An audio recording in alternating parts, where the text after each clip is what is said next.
Whenever these two lines diverge from each other, Bitcoin made an unusual move. And in today's video, I'm going to talk about the big moves that's going to come up and what do we expect, what are the key zones that we're going to look forward, and how to trade it. So by the end of this video, you must know what does the market look like right now, what is the bottom of the Bitcoin, and how to trade it in the short term.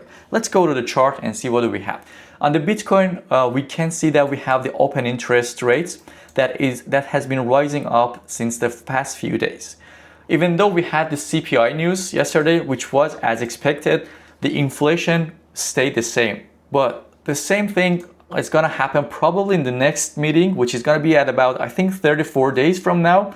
But the good news is that the chances that it may raise is very, very low. It's about 40%. So it should be the same, which is a good news for us traders. But aside from that, the inflation came down the inflation stayed the same while the price came down.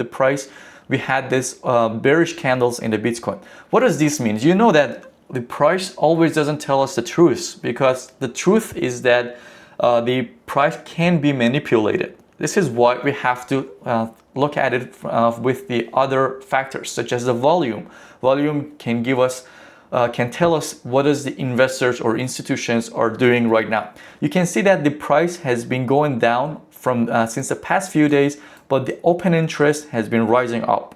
So historically, whenever this happened, it usually gave us one good chance of a bullish momentum. So it usually gave us one big move towards the top. Let me give you an example from before. So I prepared this for you to see it here.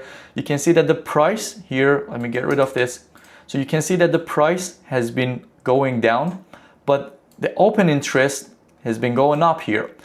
What does this give us? And then from the price point of view, we had this shadow at the bottom, just one last liquidity. I'm gonna also talk about this in the middle of the video.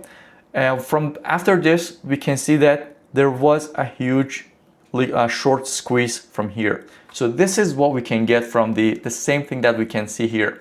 Again, if I want to go a bit further down here, you can see that in the middle of the July, also the same thing here, the box that I drew here, as you can see, the price has rapidly making lower lows here, and it was going down, while the open interest for the same period was going high, was going up.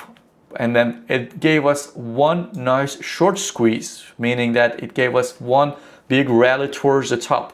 And just imagine this small amount and compare it with the current situation, current condition that we are right now in. So you can see that where we stand, it's not just one or two legs. It's not just one or two legs, even though we can see it from here that if the price was going down, but the open interest has been going up, still the price didn't make any reaction because it was building up, it was accumulating.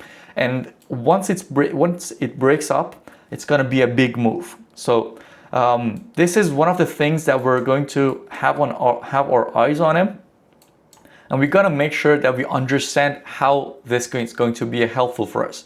So this is not like before. So for example, previously, if you see, we have this up leg here, the price went up, but the open interest was also following it. This happens for most of the charts. This is for almost most of the charts, but for here, as you can see, we've stayed here for about 3 days, yet the price has gone down for about 3%, yet the open interest went up, I think, at about 6-7%, which is going to give us a nice push towards the top. So don't always look at the price, see what are the investors, the smart traders, the smart money is locating at. All right, now let me go to the other charts. I'm gonna also talk about the volume. The volume, we can see right now we are staying at a huge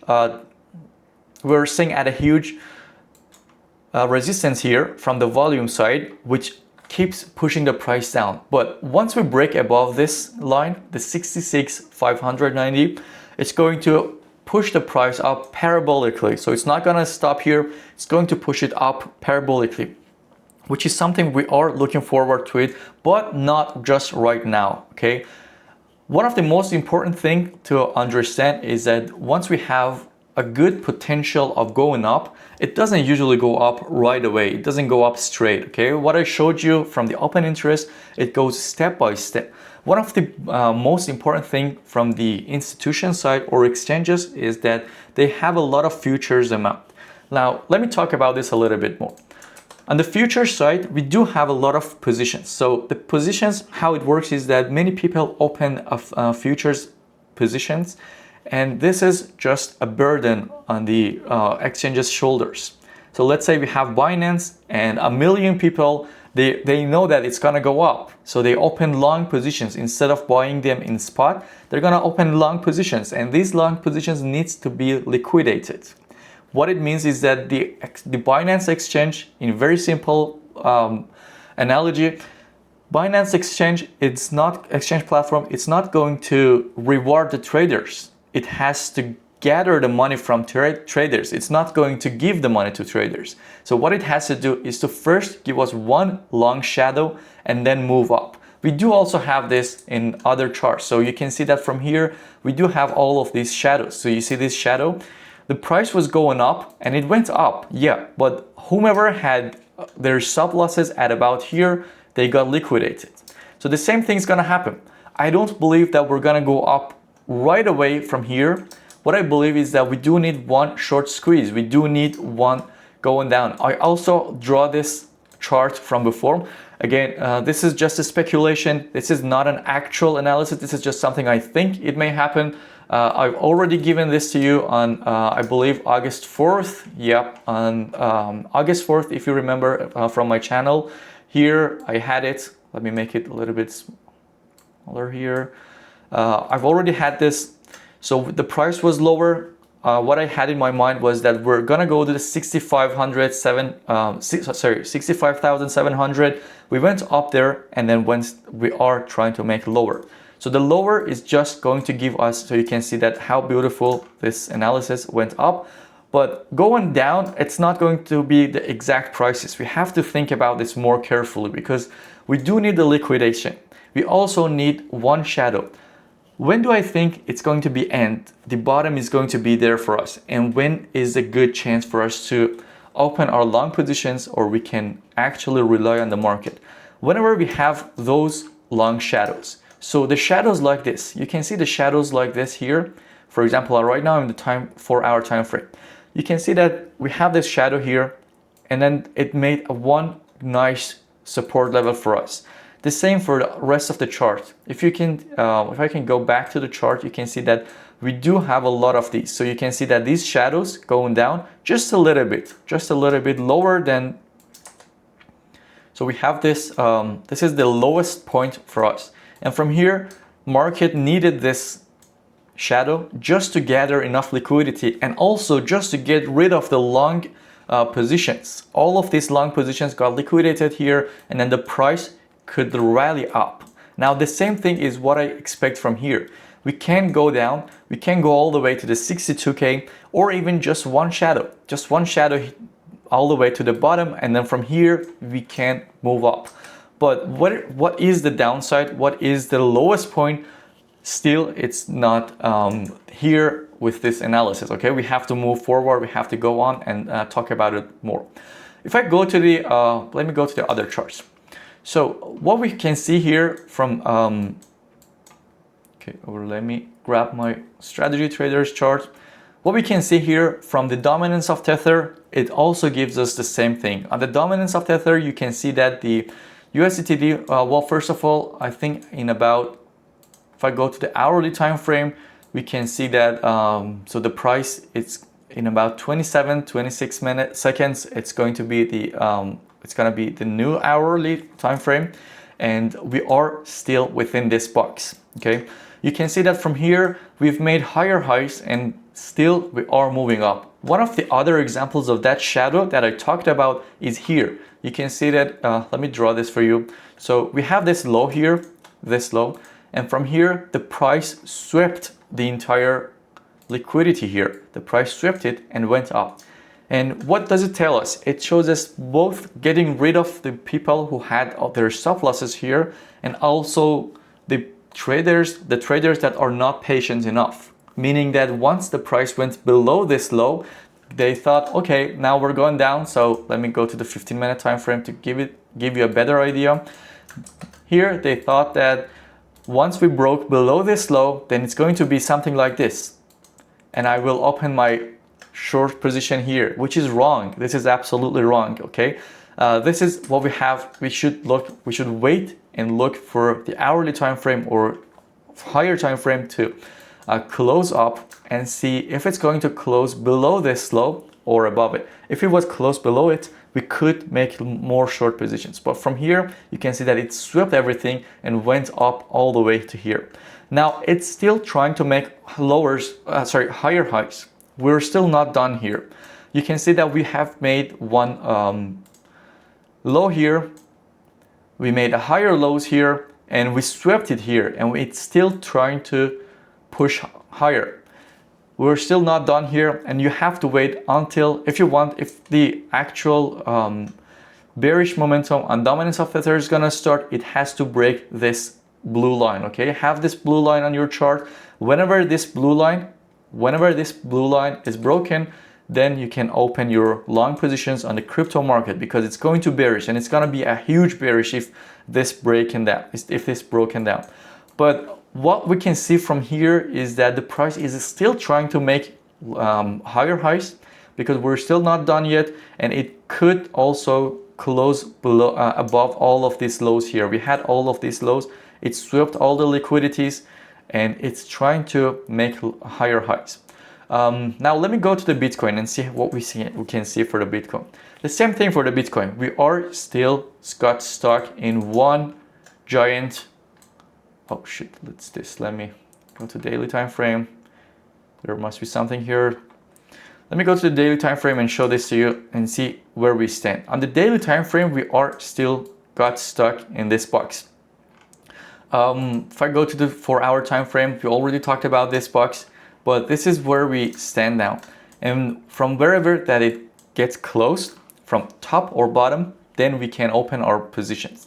So on the 4-hour time frame, if we're talking about the lower time frames, I mean 15 minutes or 5 minutes, then we have to check this on the 4-hour time frame. On the 4-hour time frame, if we close below this box, then we can target the next position. So if we close below this, then we can target the next one, which is 62,800. Okay, this will be our next target, and then we can go lower from here all the way down to the bottom of this low, to the 6200. Okay, whenever the 6200 happens here, if we break below this, there's a good chance also we can go lower. And the reason that we are right now more bearish than bullish, as I said, if we want that open interest chart, if we want the chart that I just showed you, this one, if we want this to happen, then we do need more liquidity. Then we do need more, we need to grab more liquidity. The same thing that you saw here. So from the previous, you saw that the price went all the way down. It went all the way down here. This is from August, from a few days ago.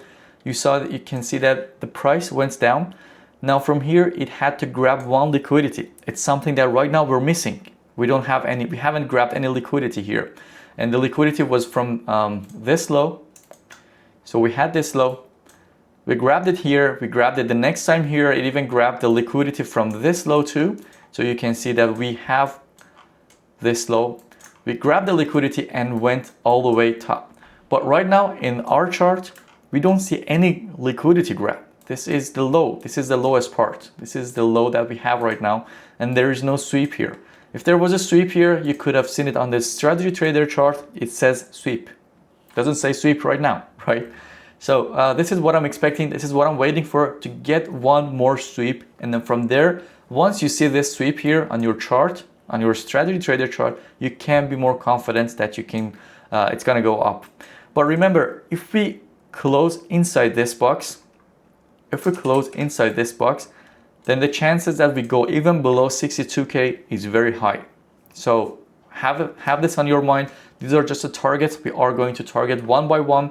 But then the only reason that I will open the long positions is that if we break above, if I go to the hourly time frame or 15 minutes, both the same, more or less here, the price action is the same. I will open something above.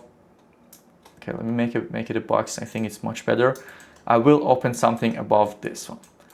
So if I close above this the entire bearish scenario is going to change to a bullish scenario, and I will make it something like this. I will open my long positions where the first gonna be this one, this purple line you can see here, and then the next one's gonna be, the target's gonna be higher all the way up to 65K and above. All right, but for now, this is very low probability, because in my opinion here, as you can see, we also closed below a few other, we've closed below all of these FVGs and the liquidity zones that we had here, and the price couldn't really reach above. And right now the New York session is there's a good chance that it may turn everything around, but it's best not to guess. Wait for it for a few minutes, wait and see if it's going to close above this box or if it's going to close below this line. And now you can also have some limit positions to see which way it's going to be best. All right, guys, I hope this was helpful, and I'm really looking forward for this big move to come. Just make sure you have your stop losses. If you're making short positions or if you're making long positions, make sure that your stop losses are tight and you won't get stopped out easily. I hope this video was useful. I will see you tomorrow. Have a good day.